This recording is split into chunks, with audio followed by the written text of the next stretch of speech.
Мысалы Американың жолы бар. Бізде үлкен минус мына сайлау кезіндегі. Біздің бәріміз де сайлаушымыз. Бұл үлкен бізде кемшілігіміз мен сізге айтайын. Неге дейсіз ғой? Америкада былай, Америкада бәрі дауыс етпейді, бәрі сайлаушы емес. Неге? Оларда сен жасың 18-ге толғаннан кейін, білмеймін, 21-ге толғаннан кейін, олар кәмелет 21 дейді ғой. Толғаннан кейін барып сен сайлаушы құқын алу үшін қанша құжат жинайсың, сөйтіп сайлаушы болып тіркелесің. Бізде орысша айтқанда автоматически сен 18-ге толғаннан сен сайлаушысың. Олар айтады, біреу айтады, маған сайлаудың түкке де қажеті жоқ дейді. Мен еш уақытта дауыс бермеймін, мен сайлауға қызықпаймын. Қандай үкімет болса да мен жұмысымды істей беремін. Олар бармайды. Көбісі бармайды мысалы. Ал кейбіреулер айтады, жоқ, мен жаңағы саяси көзқарасым бар, өзімнің бағытым бар дейді да, өзі ана жерден құжат, мына жерден құжат, әжептәуір қиын екен тіркелу. Сайлаушы болып тіркелесіз. Көп адамдар сол қиындығынан қорқып тіркелмейді екен сайлаушы. Тек қана сайлаушы болып тіркелгендер дауыс береді. Қысқасы, көзі ашық азаматтар ғана сайлауға қатысу керек. Белсенді, көзі ашық азаматтар ғана таңдауға қатысу керек. Ал бізге айтады, ал бәрін таңдаңдар дейді. Олар аналардың сайлауға түсіп отырған 5 адамның біреуін де білмейді. Бірақ барып біреуіне дауыс беру керек. Бұның өзі миға сыймайтын мәселе. Сондықтан ол Американың бір жолы бар. Қысқасы, жолдар өте көп. Растайтын, дұрыстайтын тәсілдер өте көп. Ал сонымен біз сіздің тұжырымыңыз бойынша билік істететінін істеткізіп алады дейсіз. Дәл қазіргі кезде жағынан бір жақын 4-5 жылдың ішінде мен не дейміз, билікке бір нететін жаңағы не дейміз, оны мойындататындай саяси күш көрмейтін және болады деп ойламаймын жақын арада. Ал мысалы бізде мынандай бір құрал бар, үндеу жасау деген. Үндеу жасау құрал бойынша міндетті түрде билік жауабын қайтару керек, шара қолдану керек, зерттеу жасау керек. Осы недер үндеу туралы заң да бар солай. Ал енді егер мына мысалы референдум жасау деген бар, бірнеше мың адам қол қойса, онда референдум, мысалы заңның өзін ел осы референдуммен кіргізіп жіберуге болады. Заңның өзін. Егер осыншама қол қойса дегендей.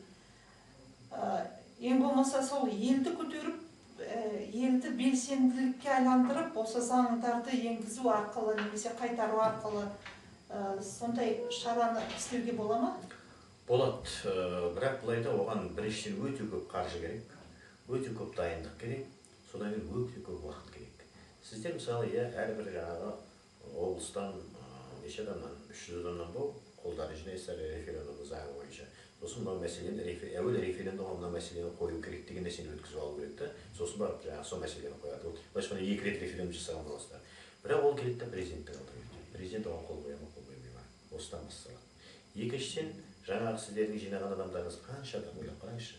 Соның ішінен бір-екеуі қолы ма, құжаты ма дұрыс болмайды да, соны тексереді да, ол тағы 10 жыл, 40 жылға кетеді да, әр нәрсеңіз. Мысалы жаңағы Алға ДВК 3 рет қайтарды ғой, қанша керек десеңіздер, олар қол қойған адамның әрқайсысының құжатына шейін ксерокстен өткізді. Мен білемін, ауыл-ауылды аралап жүрді да, ксерокстермен қолдарында жаңағы портативный ксерокспен. Сөйтіп жүріп қол жинады, бәрібір өткізген жоқ. Әлі күнге дейін өткізе алмай отыр.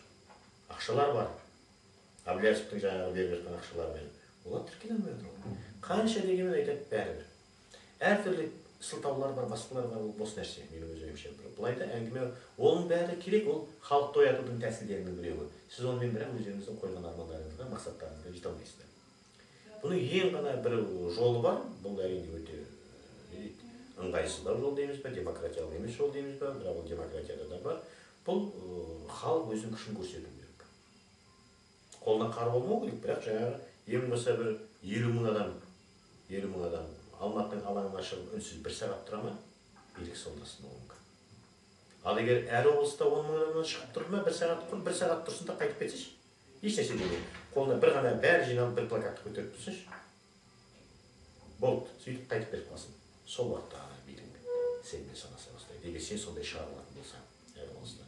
Мен анық білемін, мысалы, біз қазір Алматыға алаңына ертең желтоқсан болады, 25 жылдары 3000 адам жиналаймыз да жинай алмаймыз. Мына желтоқсандықтар шықты.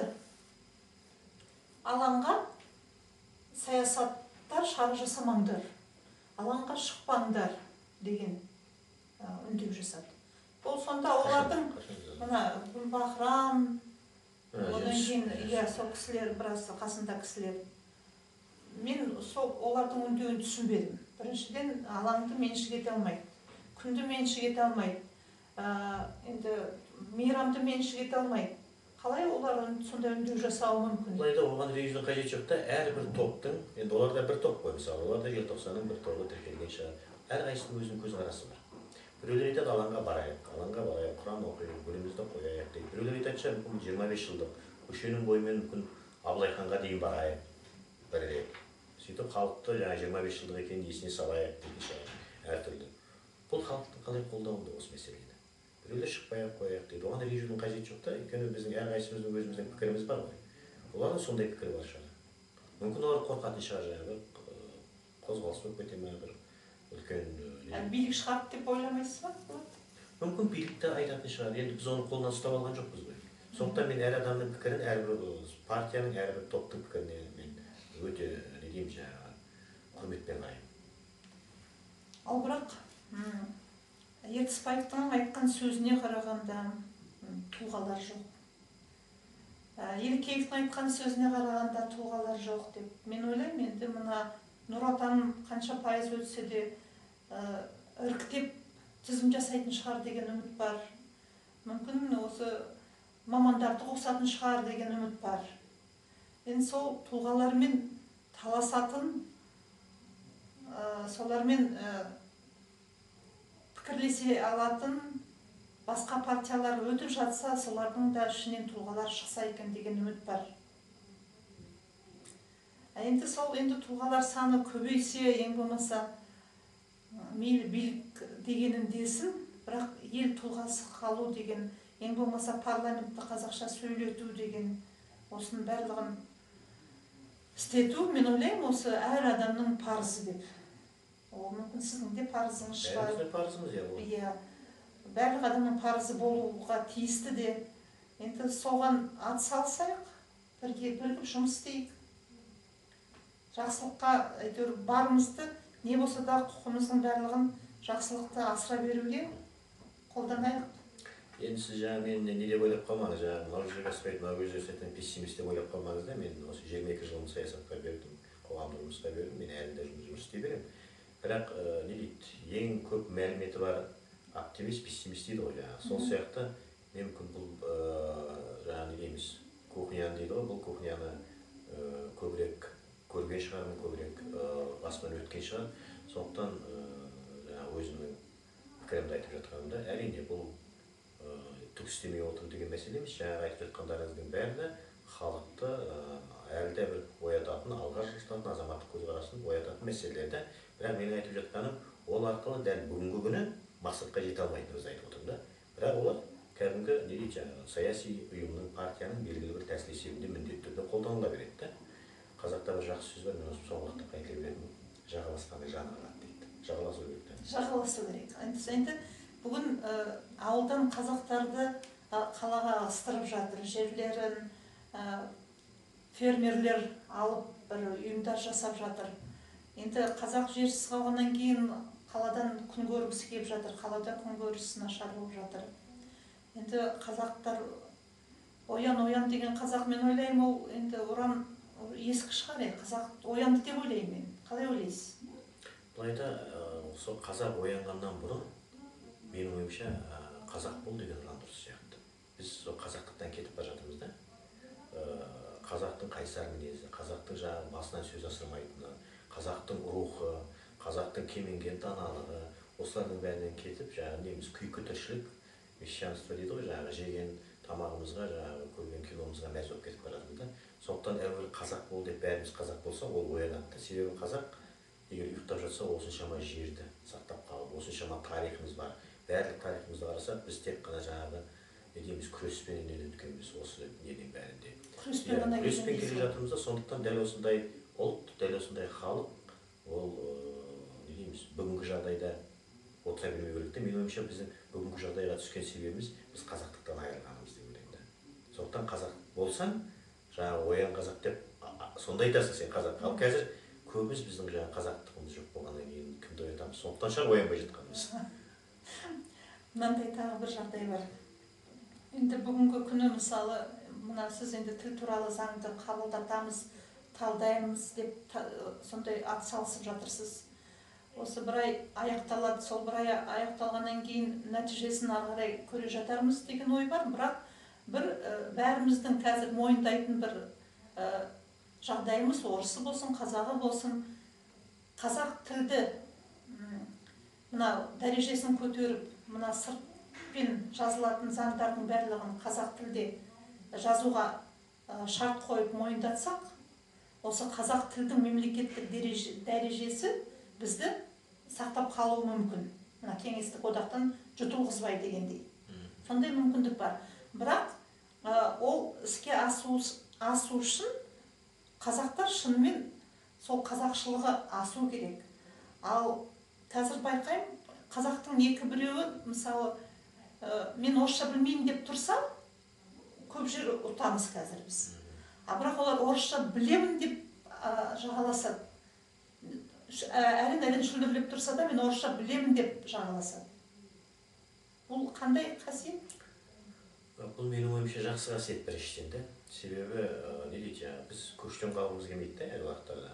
Біз тез бейімделеміз бірдемеге, тез еліктейміз. Оның жақсылығы да, жамандығы да бар. Бейімделу өте жақсы нәрсе. Біз бұрынғыдай қалпымызда қалмауымыз керек қой, жаңа қой бағып жүретіндей. Бізде ұлы халық, ұлы мемлекет деген сөзді біз айта береміз. Жаңағы тіл мәселесіне келсек, менің ойымша, жаңа сіздің айтып отырғаныңыз, мынау Прибалтикада, Польшада қолданылған қырсықтық деген амал. Қырсықтық амалы, саған біреу орысша сөйлесе, сен оған қазақша жауап беру деген амалдар бар ғой. Біз мысалы мынау заңды біз белгілі бір деңгейде билікті мойындата алмасақ, менің ойымша бізде соңғы амал қалды да, қырсықтыққа көшу. Иә, бүкіл халық, ол бірақ қырсықтықтың амалы тек қана бүкіл халық қолдағанда жүзеге асады. Екіншіден, қырсықтық амалында сәл де болса бір не бар, қауіп бар, ол конфликт. Себебі саған біреу орысша сөйлейді, сен оған айтасың, иә, мен сіздің қай тілде сөйлеу құқығыңызды сыйлайын, ал бірақ мен қай тілде жауап беру құқығымды сіз де сыйлаңыз деп, сіз оған қазақша жауап бересіз.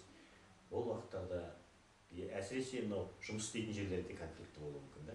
Бастықпен оның жаңағы не дейміз, соның қол астында істейтін адамның арасында конфликт болу, бастық орысша сөйлесе, оған қазақша жауап берсең, сол жерде жұмыс істей аласың ба, істей алмайсың ба қайдан. Қысқасы, бұл бүкіл халықтық акцияға айналса, мынау Прибалтикадағы сияқты, бұл өзінің жемісін береді. Ал егер бүкіл халықтық акцияға айналдыра алмасақ, оны біз көтеріп, ол уақыттарда ол көбінесе конфликт жағдайға айналып барады. Жеке-жеке ғана азаматтар ғана айқайласып қалады. Махатма Гандидің айтқан бір сөзі бар. Бірақ ол негізінде осы қырсығу деген ол Махатма Гандидің әдісі. Бірінші, сені елемейді дейді. Екінші, саған күледі дейді. Үшінші дейді, сенімен таласады дейді, конфликт болады дейді. Содан кейін күреседі дейді. Содан кейін сен жеңесің. Осы Махатма Гандидің ұстанатын осы қырсық амалы. Иә, ол негізінен қарусыз күрес деген ғой. Қарусыз күрес амалын ол қолданды ғой, бірақ әңгіме былайда ол бүкіл дүние жүзінде әрине қарусыз күреске не жетсін. Сондықтан жаңа демократияның заңдарында адам құқығына байланысты берілген күрестің тәсілдері бар. Жаңа пикет жасау, шеруге шығу деген сияқты нәрсені, жиын жасау, петиция тапсыру деген сияқты ол амалдар бар. Керек десеңіздер, аштық жариялаудың өзі адам құқығы. Сенің ол құқың аштық жариялаймын деген мәселені. Қысқасы осындай бар. Бірақ біздің қазақ халқы, менің ойымша, әлі де болса бір бейсаясатшыл, әлі де болса жаңа қоғамның өзгерістерінен қоғамға бір көзқарасы тым салқындау. Біз әлі оянып, демократияның не екенін біле қойған жоқпыз да. Бізде мысалы кімнің Томас Джефферсонның жақсы бір сөзі бар. Егер халық дейді, қараңғы надан күйінше қалса дейді, және саяси жағынан айтып отыр. Қараңғы надан күйінше қалып, бірақ демократиялық қоғам құрам десе, ол еш уақытта да орындалмайтын арманға ұмтылған дейді. Қысқасы, демократия дегеніміз сол жердегі халықтың бәрі түсіну керек ол принциптерін. Содан кейін барып демократия жұмыс істейді. Ал егер оны бір топ қана түсінетін болса, мысалы мемлекет пен оппозицияның жағы нелері ғана түсінсе, халық оны түкке түсінбейтін болса, көп партиялық парламент дегенде, адам құқығы дегенде, тәуелсіз баспасөз дегенде, жергілікті өз басқару дегенде деген сияқты демократияның институттарын түсінбесе, олар ешқашан оған араласпайды. Ол жаңағы біздің айтып отқан тәсілдерімізге, референдум, қырсықтыққа олар араласпайды, қатыспайды. Сол уақытта да ол тек қана белгілі бір топ қана адамның бір 5% ба 7% ба ғана қалады да, ол нәтиже бермейді ондай уақытта. Қысқасы біз халықтың көзін ашпай жатып, азаматтық көзқарасы қалыптаспай жатып, өзінің жаңағы құқын, мемлекеттің міндетін білмей жатып, біз оны кей кездерде күреске алып келгіміз келеді. Менің ойымша бәрібір ағарту жұмысы өту керек. Ағарту жұмысы бізде жеткіліксіз. Көп партиялық парламент деген не деп 100 адамнан сұрасаң, соны менің ойымша 5 адам ғана айтады көп партия парламент деген. Ол басқа 95% айтпайды. Ондай елде көп партиялы парламент болмайды, жұмыс істемейді. Жалпы ағартушылық жұмысқа ең бірінші қандай тәсілдер қолдану керек? Оның тәсілі өте көп. Мысалы, біз өзіміз сол 96-97 жылдан бастап мен осы жұмыспен айналыстым. Шетелден грант алдым, содан кейін барып кәдімгі менікі ең оңай жол болды, жаңағы Ганди сияқты. Мен облыстарды аралап кеттім. 5 күн сол облыстағы жоғары оқу орындарымен кездесемін, студенттермен 10 күн аудан аралаймын. Ауданның бәрімен кездесемін, жаңағы қай неден ауылдан, қай аудан орталығынан маған кездесу ұйымдастырып береді, мен жүрдім. Сонда күніге кем дегенде 2 кездесу өткізіп жүремін, қатты шаршайсың, бірақ барған уақыттарда сұраққа жауап беріп, сен кәдімгі саусағыңмен бүйтіп отырып түсіндіріп бересің халыққа. Мынау мынандай, мынау мынандай деп өте қарапайым тілмен, олардың жаңағы түсінетін тілмен. Олар бір кездесудің өзінен қаншама мәлімет алады, қаншама нәрсе алады. Себебі ол газетте жоқ, газетке жазылмайды. Бізді теледидарға шығармайды, соны айту үшін шығармайды. Енді кейбір мәселеде шығаратса, оны айту үшін, оны түсіндіру шығармайды. Халықты қараңғылыққа тастау билік үшін өте қолайлы. Ал біздің жаңағы соларға қарсы жасайтын жұмысымыз халықтың көзін ашу. Көзін ашқан халық кейіннен көтерілгеннен кейін өздері біледі. Мүмкін жаңағы біздің айтқан ақылымызды ол ысырып тастап, одан да басқа мәселе ететін шығар. Одан басқа мәселе қоятын шығар. Мүмкін олар басқа партия құратын шығар. Бізді ысырып тастайтын шығар. Тіптен мен қуанамын. Жаңағы маған келіп, сіздікі дұрыс емес, біз бүйтеміз. Әйтеуір бүйтсінші. Отырмасын үйде ұстап, әрекет жасасын, өздерінің бір жұмыстары жасасын, саясатқа аралассын. Ондай болса егер жаңағы саясатқа араласып келіп, дос көшіндегі дым білмейді десе, мен қуанар едім. Өйткені соны айту үшін ол бірдеме біледі ғой. Қысқасы біз халықтың көзін әлі ашпай, мына жерді жыртпай жатып дән сеппейсің ғой. Біз дән сепкіміз келеді да. Жаңағы демократияның институттарын орнатып жатыр дегенді мен айттым ғой, ол біздің плюсіміз дейді. Бірақ соның жартылай орнап жатқан да сол. Мысалы, жаңағы сіздің айтқан тәсіліңіз өте жақсы. Сайлауда бүйтсек қайтеді. Бүкіл адамдардың бәрі бізге жіберсек айтеді деген нәрсені. Халық оны білмейтін уақытта оны істемейді. Көп болса жаңағы бір студенттердің бір 10%, саясатқа араласып жүрген адамдардың 2%, әрі кетсе бір 7-8% ақыл шығамыз. Ондай нәрсеге араласпайды. Сол араласатындай деңгейде жұмыс жасалу керек та. Ал енді біздің мына жастар, көздері ашық жастарымыздың енді өте тамаша жастар келе жатыр. Бірақ бір кемшілік жерін байқадым. Кейбір жастар түсінбей жатып, бір байсалдыққа келмей, мына түбіне жетпей, бас салып аяқтан тартады. Мысалы, енді мына Серікжан енді белсенді жұмыс жасап жатыр ғой интернетте. Әртүрлі бір қақтығысқа тап болып қалады. Кейбір жастар сен андайсың, мындайсың деп айтатын сөздері де болады. Соны мен байқап отырып күлем. Бұл жастардың әдетсіз болып кеткен ба, жоқ әлде көре алмаушылық па, жоқ әлде бір ұлттық бір қасиетіміз бар ма сондай бір аяқтан тартады деген. Сол балаларға берілді ме? Менің ойымша ондай бар ғой, барлық елде бар, барлық халықта бар ондай адамдар. Бірақ ондай адамдар аз. Әңгіме жаңағы жазған уақытта жастар сияқты жазатын арнайы адамдар бар да, биліктің адамдары бар, басқа адамдар. Арандататын дейсің? Арандататын. Былай да жалпы мынау интернетті мен жаңа айтып кеттім, мен интернетке көп көңіл бөлмеймін, қарапайым интернетті көбінесе. Мен өзім поштадан түскен хаттарды қараймын. Мен өзім жазған мақалаларымды тағы басқасын комментарий өте қараймын. Мен кей кезде интернетті жақсылық жағы бар шығар, мен кей кезде дәретханадамын. Анау да келіп саңғып кетеді, мынау да келіп бірдеме қылып кетеді да, сен соны оқыған уақытта сенің көңілің бұзылады, сенің жүйкең шаршайды, сен ашуланшақ боласың, ызылдап боласың да, оның бәріне пысқырып қарамау керек. Өйткені интернетті арнайы құрал есебінде пайдаланады қазіргі кезде. Оған қарап, халықтың көзқарасы осындай екен деп те мен еш уақытта айтпаймын. Айтып отырмын, интернеттің соңында кез келген нәрсенің жақсы жағы бар, жаман жағы бар. Кімнің Қадыр Мырзалиевтің өлеңінде бар ғой, қазақтың бір жаман үй салмаған, қазақтың бір жақсы абақты салдырмаған деген сияқты әр нәрсенің екі жағы болады да. Сондықтан ондай нәрсеге Серікжан да басқалар да көп көңіл бөлу керек та. Арнайы жаңағы не дейміз, белгілі бір органның адамдары әдейі отырып алып тұрып неше түрлі нәрсені халықтың көзқарасын бұрып жіберетіндей жағдай жасайды кей кездерде. Ондай да бар тәсіл. интернет есігін бірақ ашады. жақсылығы көп, мен сізге айтайын. Ол жерде ондай адамдарды арнайы өзің анықтап алсаң, олардың жазуға мүмкіндік жасамай қоюға болады, банить ету дейді. Банға жібереді, қазақша айтсақ енді. Қорғанатын жағдай да бар. Одан кейін бар, мысалы, мына Фейсбукта біз өзіміздің атымызбен жүреміз, суретімізбен жүреміз.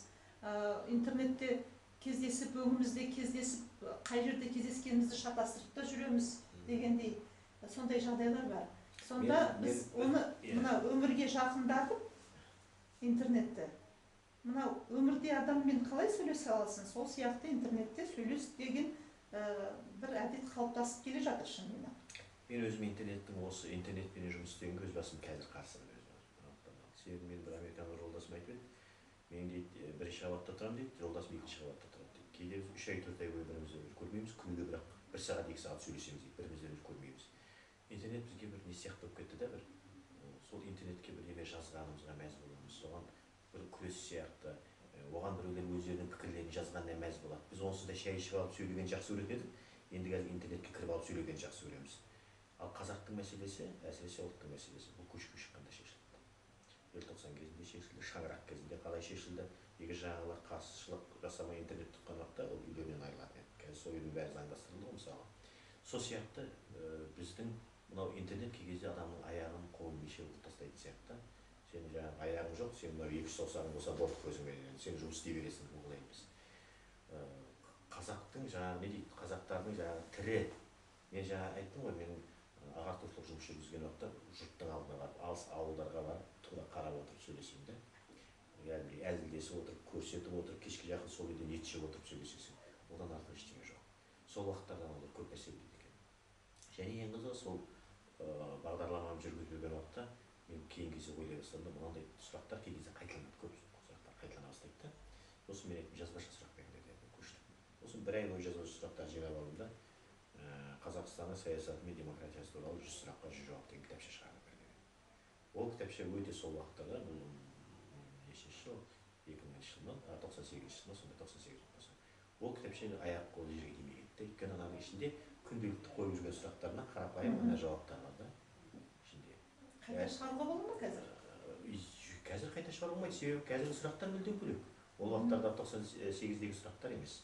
Әрине оны ол кезде де басып шығарған уақытта органдар таратпай тұра тұрыңыз деді, өйткені президенттік сайлау болып жатқан, оның ішінде 7 сұрақ президентке тікелей қатысы бар. Мен өзім ашықтан жауап бердім оған. Мен 6 кітап жаздым, осы уақытта дейін тек сол кітабымда ғана суретімді қойдым. Өйткені ананың ішіндегі өте қатты айтылған сөздер бар. Мен жазған, мен жауабымды мен беремін деп, басқа кітаптармен ешқандай нәрсе сөйлеп қоймасам да.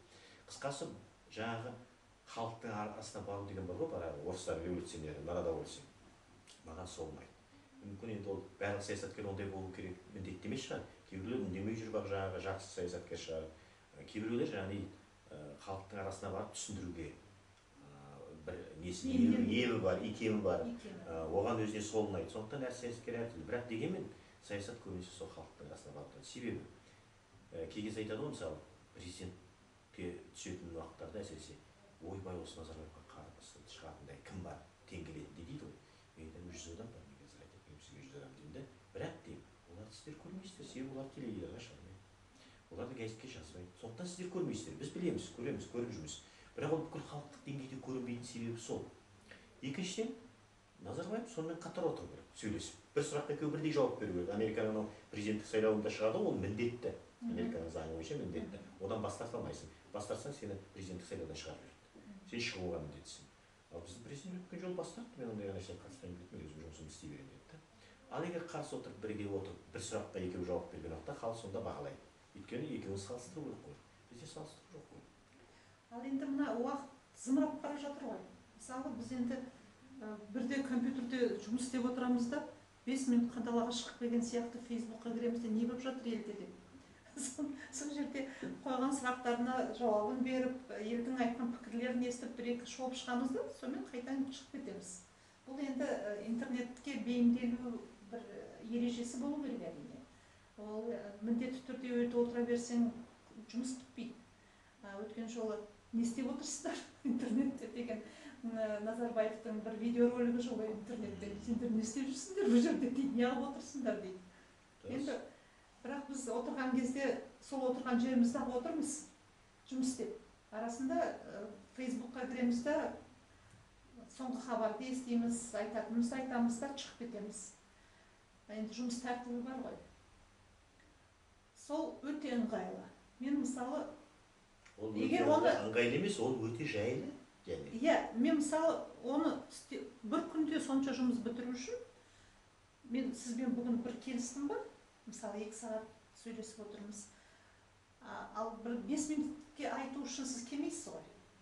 Мысалы, ал басқа біреумен арасында бір ойымды қосып жіберсем, бір іске араласып кетсем, мынау дұрыс деп, мен болмаса мынау керемет деп лайк дегенді басып қойсам, елдер ойлайды, мына кісі лайкты басты.